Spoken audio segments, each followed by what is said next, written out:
அன்பின் தேவன் ஆண்டவர் இயேசுவின் அற்புதமான நாமத்தில் அருமையானவர்களே, உங்களை வாழ்த்துகிறோம். அனுதினமும் வேதத்தை வாசிப்பதில் வாஞ்சியாயிருங்கள்.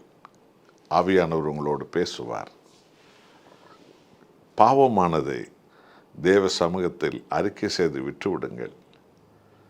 பரிபூர்ண சுகத்தை பெறுவீர்கள். விசேஷித்த அபிஷேகத்தை நாம் பெற்றுக்கொள்வோம். எந்த ஒரு காரியத்திற்கும் ஆண்டவர் இயேசுவின் பாதத்தை பற்றி கொண்டு நாம் ஜெபிக்க வேண்டும். ஒரு புது பலன் நம் வாழ்க்கையை நிரப்பிக்கொள்ளும்.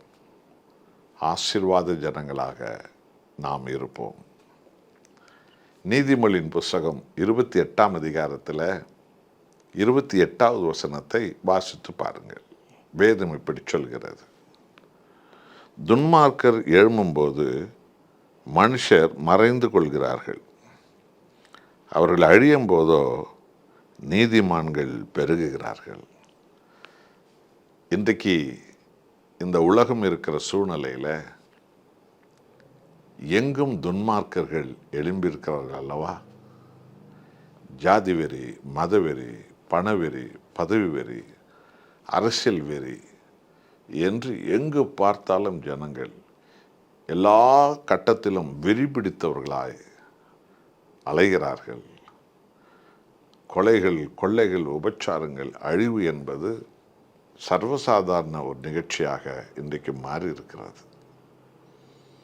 எங்கு பார்த்தாலும் துன்மார்க்கர்கள் கூட்டம் எல்லா சூழ்நிலையிலும் இன்றைக்கு பெருகியிருக்கிறது.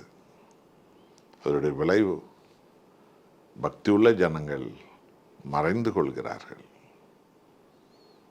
ஆனால் அந்த துன்மார்க்கம் அழியும் போது உத்தமர்கள் பெருகுவார்களாம், நீதிமான்கள் பெருகுவார்களாம். என் அன்பானவர்களே, ஆகவத்தானே ஒவ்வொரு பாவிகளும் மனம் திரும்பும்படி கர்த்தர் இயேசு அழைக்கிறார். இல்லாமல் போனால் அவர்கள் பாவங்க அவர்களை அழித்து விடும். ஒவ்வொரு துன்மார்க்கர்களும் மனம் திரும்பும்படி ஆண்டவர் இயேசு வாய்ப்பு கொடுக்கிறார், மன்னிக்கிறார், கழுவுகிறார்.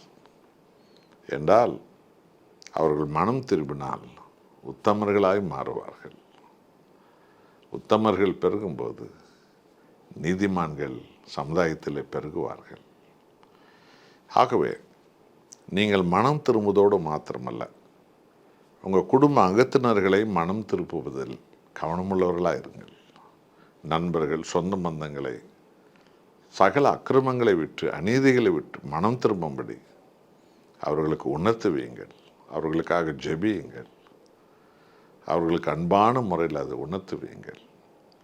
அவர்கள் ஒவ்வொருவரும் மாறிவிட்டால் இந்த ஜனக்கூட்டங்களே மாறும், இந்த வம்சங்களே மாறும்.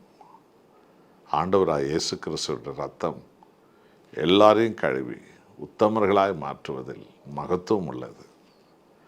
நீதிமான்கள் பெருக வேண்டும், துன்மார்க்கம் ஒழிய வேண்டும், உத்தமர்கள் பெருக வேண்டும், அக்கிரமங்கள் ஒழிய வேண்டும். ஆகவே ஆண்டவராகிய இயேசுவினுடைய தயவு இன்றைய காலகட்டத்தில் இந்த உலகத்துக்கு தேவை, ஒவ்வொரு வீட்டுக்கும் தேவை. ஜெபிப்போமா, மன்றாடுவோம். அன்புள்ள நேசரே, உமது பாவ மன்னிப்பின் ரட்சிப்பை ஒரு பாவி கேட்கும்போது அவன் நல்லவனாய் உத்தமனாய் மாறுகிறான், நீதிமானாய் மாறுகிறான்.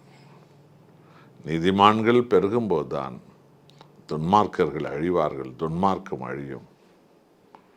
ஆகவே இயேசுசாமி, எங்கள் தேசத்தில் தேவனே சாத்தானுடைய ஆவிகள் நிர்மூலமாக வேண்டும், பாவ அக்கிரமங்கள் நிர்மூலமாக வேண்டும், நீதிமான்கள் பெருகணும், உத்தமர்கள் பெருகணும்.